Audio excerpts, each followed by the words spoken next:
Assalamualaikum warahmatullahi wabarakatuh. Bismillahirrahmanirrahim. Alhamdulillahirabbil alamin. Wassalatu wassalamu ala asyrafil anbiya'i wal mursalin sayyidina wa maulana Muhammadin wa ala alihi wa sahbihi ajma'in, amma ba'du.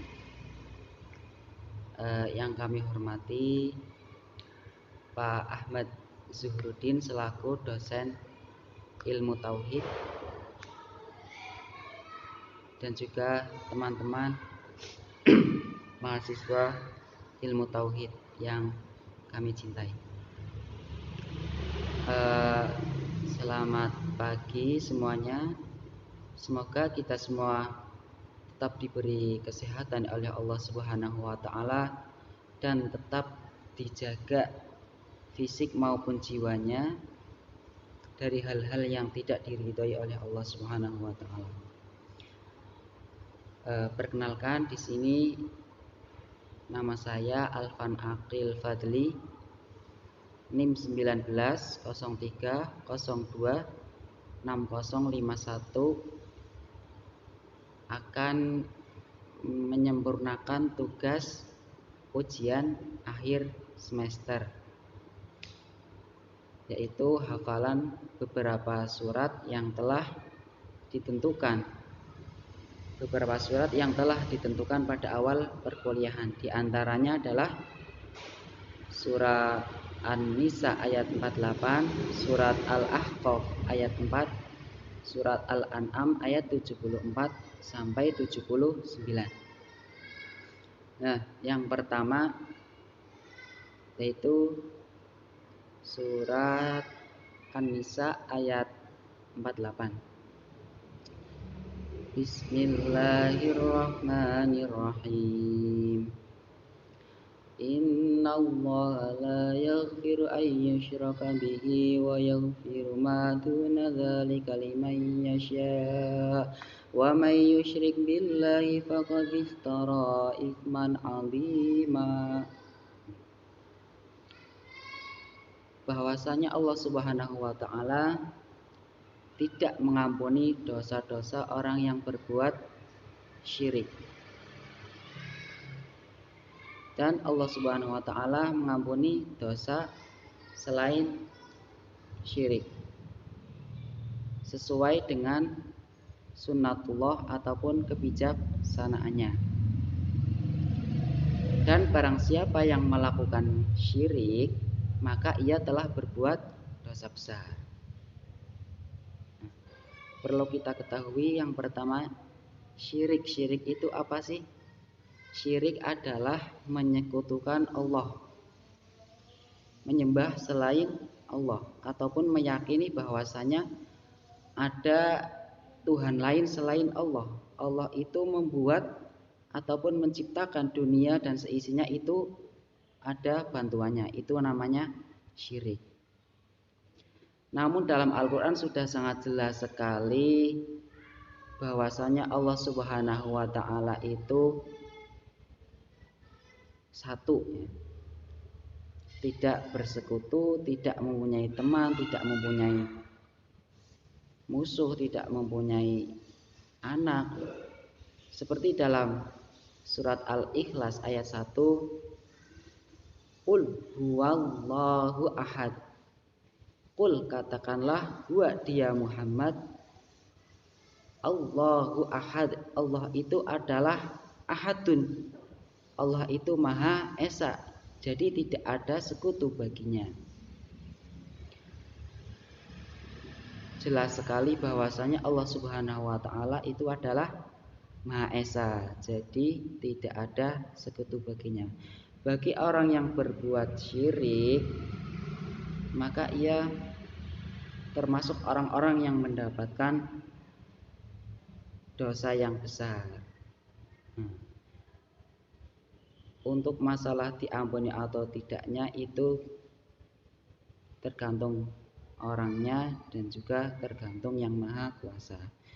Kalau orangnya bertobat kemudian melakukan hal-hal yang positif, terus berdoa kepada Allah, membenahi perilaku-perilaku yang dulunya melenceng, kemudian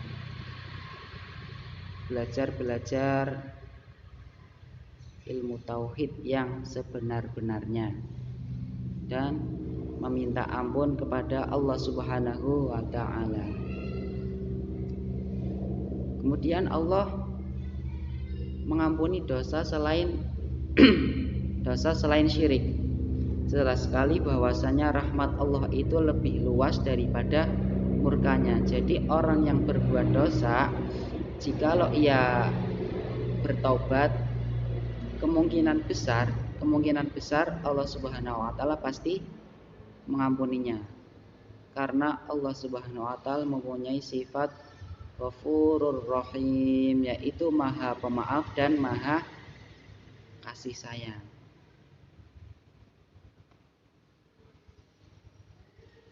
Dan tidak lupa juga Allah Subhanahu wa taala mengampuni hamba-hambanya itu sesuai dengan kebijaksanaannya.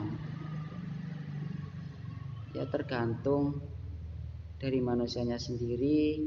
Yang penting adalah tugas kita terus belajar dan terus belajar. Jangan sampai merasa sudah bosan, sudah puas dengan apa yang kita ketahui.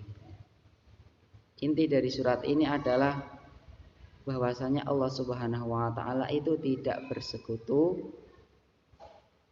dan tidak mengampuni dosa-dosa orang yang berbuat syirik. Adapun orang yang berbuat syirik itu adalah mendapatkan dosa yang besar. Selanjutnya surat Al-Ahqaf ayat 4. Bismillahirrahmanirrahim. Qul ara'aytum ma tad'una min dunillahi aruni madza khalaqu minal ardi am lahum syirkun fis samawati ituni bikitabim min qabli hadza aw atharatin min ilmin in kuntum shadiqin.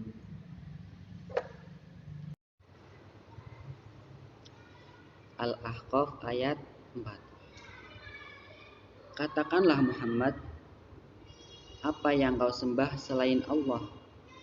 Perlihatkanlah kepadaku apa yang telah mereka ciptakan dari bumi, atau adakah peran serta mereka dalam penciptaan langit?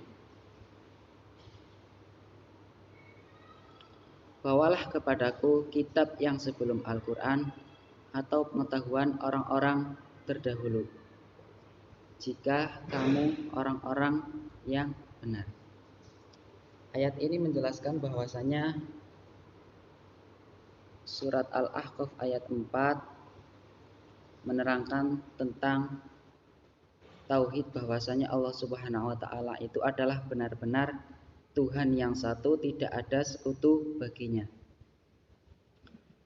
Dalam Al-Quran sudah sangat banyak sekali ayat-ayat yang menjelaskan tentang tauhid. Namun dalam ayat ini adalah lebih condong kepada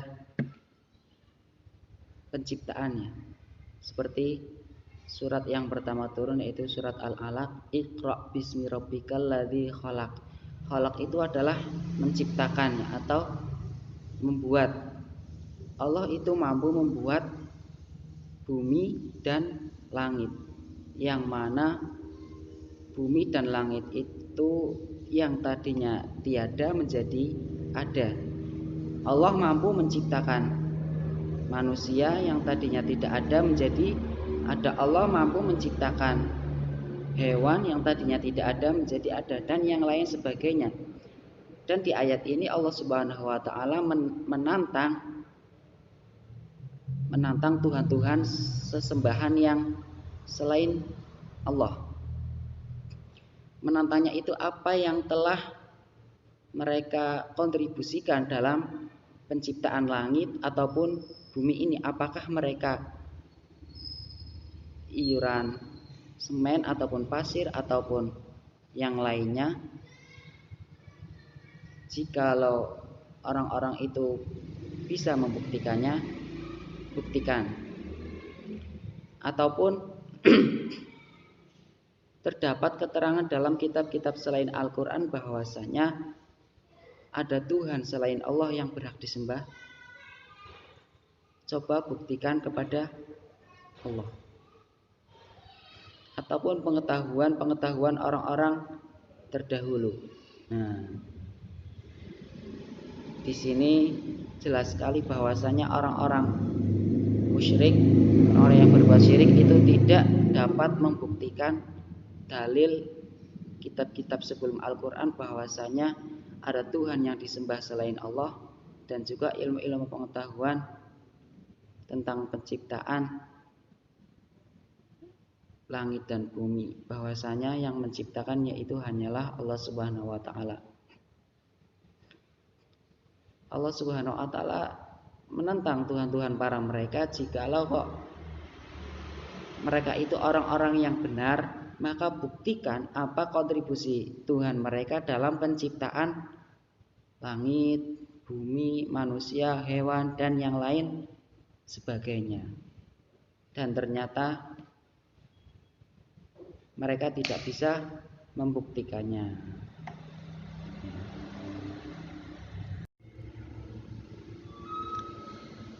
Ya, untuk yang selanjutnya adalah surah Al-An'am ayat 74 sampai 78. Bismillahirrahmanirrahim. Wa idh qala Ibrahimu li abihi azar atattakhidhu asnaman aliha inni araka wa qaumaka fi dhalalim mubin. Dan ingatlah ketika Ibrahim berkata kepada ayahnya Azar, pantaskah engkau menjadikan berhala-berhala itu sebagai Tuhan? Pantaskah engkau menjadikan berhala-berhala itu sebagai Tuhan? Sesungguhnya aku melihat engkau dan kaummu dalam kesesatan yang nyata. Wa kadzalika nuri Ibrahim malakutas samawati wal ardi waliyakuna minal muqinin. Dan demikianlah kami memperlihatkan kepada Ibrahim kekuasaan. Maknanya kami yang terdapat di langit dan di bumi, dan agar dia termasuk orang-orang yang yakin. Falamma janna alaihi al-lailu ra'a kawkaba qala hadza rabbi falamma afala qala la uhibbul afilin.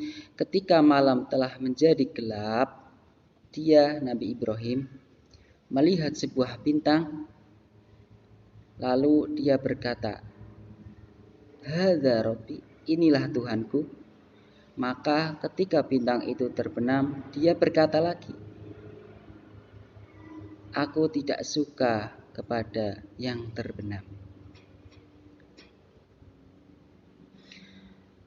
Falamma ra'al qamara bazighan qala hadza rabbi falamma afala qala la illam yahdini rabbi la akunanna minal qaumid dhalin.